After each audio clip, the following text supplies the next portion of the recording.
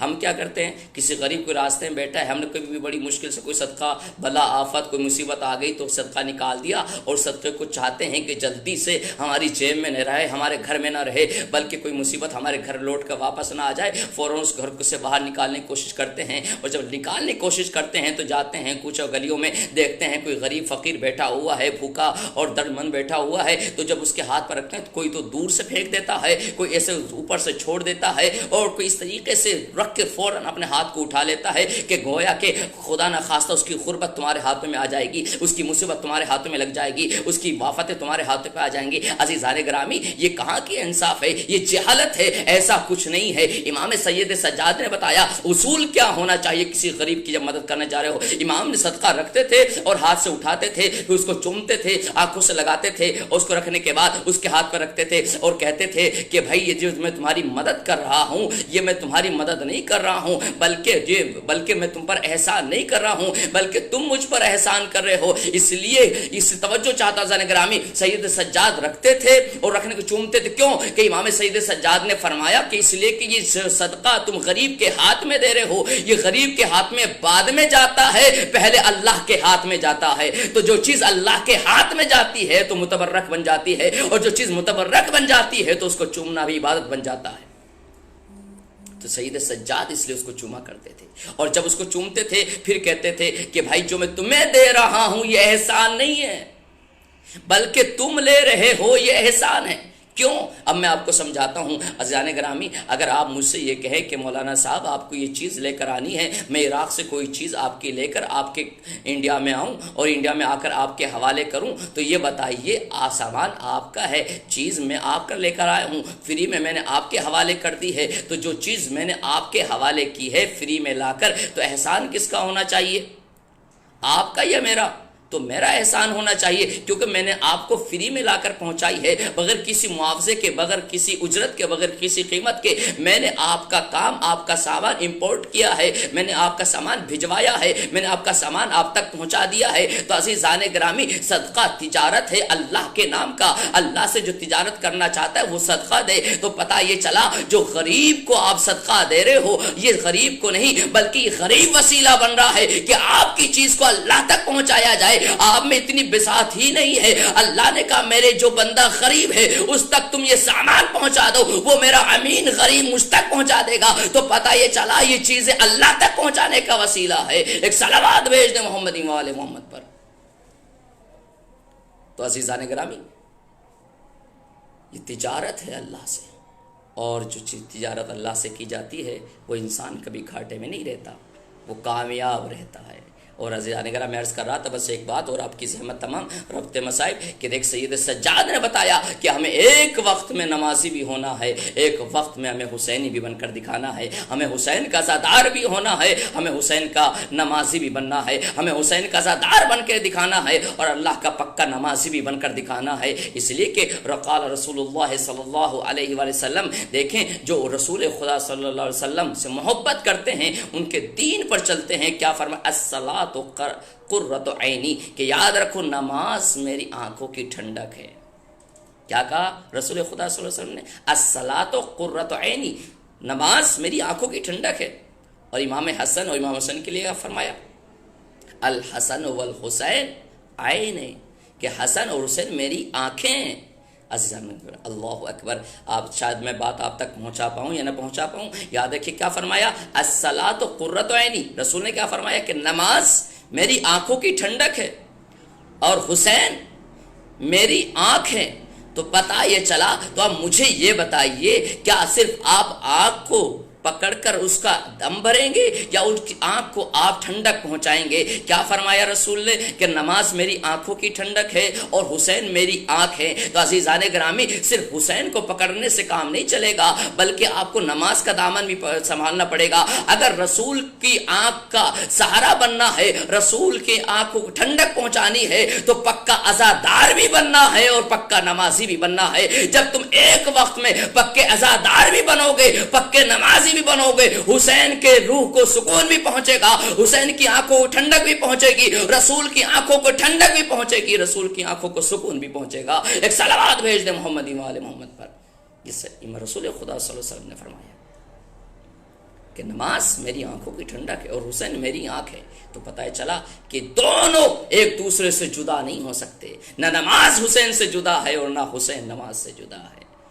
تو یہی سید سجاد نے ہمیں پیغام پہنچایا، اور خدا کی قسم اس وقت تک یہ عابد بیمار مصلی سے نہیں اٹھتا تھا، جتنے سید سجاد سجدے کرتے تھے اتنا زیادہ کریا بھی کرتے تھے، جتنا سید سجاد نمازیں پڑھتے تھے اتنا سید سجاد تڑپ تڑپ کے بھی روتے تھے، اپنے بابا کی مصیبت کو یاد کر۔ جب پانی آتا تو سید سجاد پانی کو دیکھ کر روتے اور کہتے قتل ابی عطشانا، ہائے میرے بابا کو پیاسا مارا گیا۔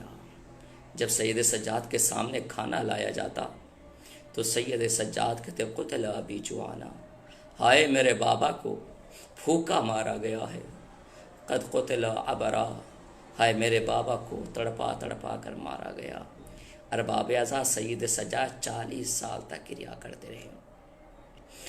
جب کسی نے پوچھا مولا کب تک گریا کرتے رہو گے، شہادت تو آپ کی میراث ہے، تو جناب سید سجاد نے ایک جملہ کہا، شہادت ہمارے گھر کی میراث ہے، لیکن یہ بتاؤ کیا ماؤں بہنوں کو ننگے سر بازاروں درباروں میں پھرانا یہ بھی ہماری سنت میراث ہے؟ نہیں عزیزان گرامی، اور کہا تو آنے والے تم نے انصاف نہیں کیا۔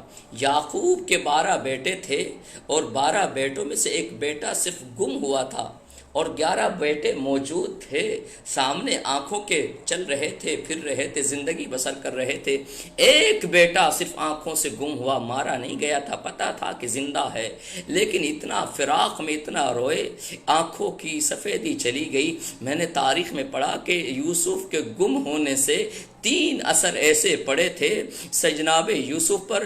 ایک اثر یہ تھا کہ آنکھوں کی بینائی چلی گئی، دوسرا اثر یہ تھا کہ سر کے بال اور داڑھی کے بال سفید ہو گئے، تیسرا اثر یہ ہوا جناب یعقوب پر کہ ان کی کمر خمیدہ ہو گئی۔ اللہ اکبر۔ اب سید سجاد اب عصا کا سہارا لے کر جو مدینے میں چل رہے ہیں، بال جو سفید ہو گئے ہیں، کمر خمیدہ ہے، سید سجاد سے کھڑا ہوا نہیں جاتا۔ یعقوب کا ایک بیٹا صرف ایک یوسف گم ہوا تو 3 اثر مرتب ہو گئے، لیکن ہائے جناب سید سجاد کے ایک یوسف نہیں 18 یوسف ارے سامنے شہید کر دیے گئے۔ اب اگر سید سجاد کمر پکڑ کر نہ چلے تو کیا چلے؟ اللہ اکبر۔ خدا آپ کو کسی غم میں نہ رلائے سوائے مظلوم کربلا کے۔ ارباب اعزا شرم کر کے مت روئیے گا، یہ واحد عزادار ہے جس نے شام غریبہ میں جب آنکھ کھولی تو عجیب منظر دیکھا، کبھی خیموں کو لٹتے ہوئے دیکھا، کبھی بیویوں کو ایک خیمے سے دوسرے خیمے میں جاتے ہوئے دیکھا، اور ارباب اعزا یہی وہ بیمار ہے جس نے پھوپھیوں کے سروں سے چادروں کو چھینتے ہوئے دیکھا ہے۔ اجرکم اللہ، اللہ آپ کو کسی غم میں نہ رلائے سوائے مظلوم کربلا کے۔ آج شب شہادت ہے نا، امام کو زہر دغا سے شہید کیا گیا ہے۔ ارباب اعزا آپ سنتے ہیں نا، امام سید سجاد نے اپنے بابا کو ذبح ہوتے ہوئے دیکھا ہے۔ کربلا میں 18 بنی ہاشم کو شہید کر دیا گیا، کسی کو نیزے سے مارا گیا ہے، کسی کو تلوار سے مارا گیا ہے۔ سنیں گے ارباب اعزا، امام سید سجاد کو زہر سے شہید کیا گیا ہے۔ تلوار سے مرنا بڑا آسان ہوتا ہے، نیزے سے مرنا بڑا آسان ہوتا ہے، تیر سے مرنا بڑا آسان ہوتا ہے، لیکن جو انسان زہر سے مرتا ہے بڑا مشکل سے اس کا دم نکلتا ہے، تڑپ تڑپ کر سسک کر سانسیں نکلتی ہے۔ ارباب اعزا کسی انسان نے اگر زہر کھایا ہو، اتفاق سے اگر وہ بچ جائے، اس سے جا کر پوچھو بھائی تمہاری کیفیت کیا تھی جب تم نے زہر کھایا تھا، تو وہ تمہیں بتائے گا کہ زہر کھانے کے بعد میرے جسم کا گوشت چھٹنے لگ گیا تھا، میری کس تکلیف سے میں گزرا ہوں۔ ہاں عابد بیمار کو ایسا زہر دغا سے شہید کیا گیا۔ امام نے جب زہر دغا نوش کیا ہے، امام ارے بستر پر ایڑیاں رگڑ رہے ہیں، کروٹوں پر کروٹیں بدل رہے ہیں۔ ارباب اعزا بڑی زہر دغا سے امام بڑی مشکل سے سسک کر دم توڑا ہے۔ بیٹا موجود ہے امام محمد باقر، کیا دیکھا بابا کا گلا خشک ہو گیا ہے۔ ایک مرتبہ کا بابا کیا میں پانی لا کر دوں؟ ایک مرتبہ ہاتھوں کا اشارہ کیا، نہیں بیٹا میں نے اپنے بابا کو دیکھا ہے، ارے 3 دن کا بھوکا پیاسا شہید کیا گیا، ارے میں مرتے وقت کیسے پانی کو نوش کر لوں؟ اجرکم اللہ، اللہ آپ کو کسی غم میں نہ رلائے سوائے مظلوم کربلا کے۔ بس 1 سے 2 منٹ اور آپ کی زحمت تمام۔ ارباب اعزا جناب سید سجاد کو کھل کر پرسہ پیش کر لیجیے گا۔ جو کربلا میں شہید ہوئے ہیں ان کو ایک بار شہید کیا گیا، لیکن ہائے غربت سید سجاد جو ہر قدم پر مرتا رہا، ہر قدم پر تڑپتا رہا۔ ارباب اعزا علی اکبر کے سر کو دیکھتے اور کہتے علی اکبر ارے برچھی کا پھل کھانا آسان ہے، ماؤں بہنوں کے ساتھ ننگے سر بازاروں میں جانا بڑا مشکل ہے۔ چچا عباس کے سر کو دیکھتے اور کہتے اے چچا عباس بازو کٹوانا آسان ہے، لیکن ماؤں بہنوں کے ساتھ دربار میں جانا بڑا مشکل ہے۔ بابا کے سر کو دیکھتے اور کہتے بابا گلا کٹوانا آسان ہے، لیکن سکینہ کے منہ پر تماچے لگتے ہوئے دیکھنا بڑا مشکل ہے۔ اجرکم اللہ، اللہ آپ کو کسی غم میں نہ رلائے سوائے مظلوم کربلا کے۔ ارباب عزا جب لٹا ہوا قافلہ شام سے واپس آنے لگا نا تو ایک مرتبہ تمام شہداء کربلا کے اسباب کو واپس کیا جانے لگا۔ جب کٹے ہوئے سر واپس آئے، بس میں نے آپ کی زحمت تمام کی، تو ایک مرتبہ منادی نے ندا دی کہ ہوشیار ہو جاؤ، قاسم کا سر آ رہا ہے۔ ہر بی بی نے قاسم کا سر کا استقبال کیا، پرسا دیا۔ ایک مرتبہ پھر کہا کہ ہوشیار، خبردار، اونو محمد کے سر آ رہے ہیں۔ ایک مرتبہ ایک چھوٹے سے تشت میں چھوٹے چھوٹے سر رکھے ہوئے ہیں، کوئی بی بی آگے نہیں بڑھتی، سب سوچتے ہیں زینب آگے بڑھے گی۔ جب بڑی دیر ہو گئی، کسی نے کہا یہ بتاؤ کیا اس بچوں کی ماں خیموں میں چل کر مر گئی؟ ایک مرتبہ زینب نے سینے پہ ہاتھ مارا اور کہا خبردار، ارے ان بچوں کی ماں زندہ ہے، لیکن میں اپنے ماں جائے سے وعدہ کیا ہے جب تک میں زندہ رہوں گی اپنے ماں جائے پر روتی رہوں گی، اس لیے کہ محمد کی ماں زندہ ہے، حسین غریب کی ماں زندہ نہیں۔ اجرکم اللہ، اللہ آپ کو کسی غم میں نہ رلائے سوائے مظلوم کربلا کے۔ پھر شور اٹھا کہ اب کس کا سر ہے؟ کہ علی اصغر کا سر ہے۔ بیویوں نے پرسا دیا۔ ایک مرتبہ منادی نے دی ہوشیار، خبردار، بادب ہو جاؤ، کب کس کا سر ہے؟ کہ عباس کا سر ہے۔ عباس کا سر آنا تھا، ہر بیوی آگے بڑھی، ایک مرتبہ عباس کے سر کو لیتی اور کہتی عباس میری چادر، عباس میرا پردہ، عباس میری چادر، عباس میرا پردہ، عباس میری چادر، عباس میرا پردہ۔ ہر بیوی کی زبان پر ایک ہی آواز تھی، عباس میری چادر، عباس میرا پردہ۔ ہر بیوی پرسا دے رہی ہے۔ ایک کونے سے ایک بیمار اٹھا، زنجیروں کو سنبھالے ہوئے، ہاتھوں کو پھیلایا، ارے کٹے ہوئے سر کو اپنے ہاتھ میں لیا۔ بیویوں نے سوچا کہ سید سجاد بیان کریں گے، چچا عباس مجھے بڑے تازیانے مارے گئے، چچا عباس مجھے بڑے تازیانے مارے گئے، چچا عباس مجھے درباروں میں پھرایا گیا۔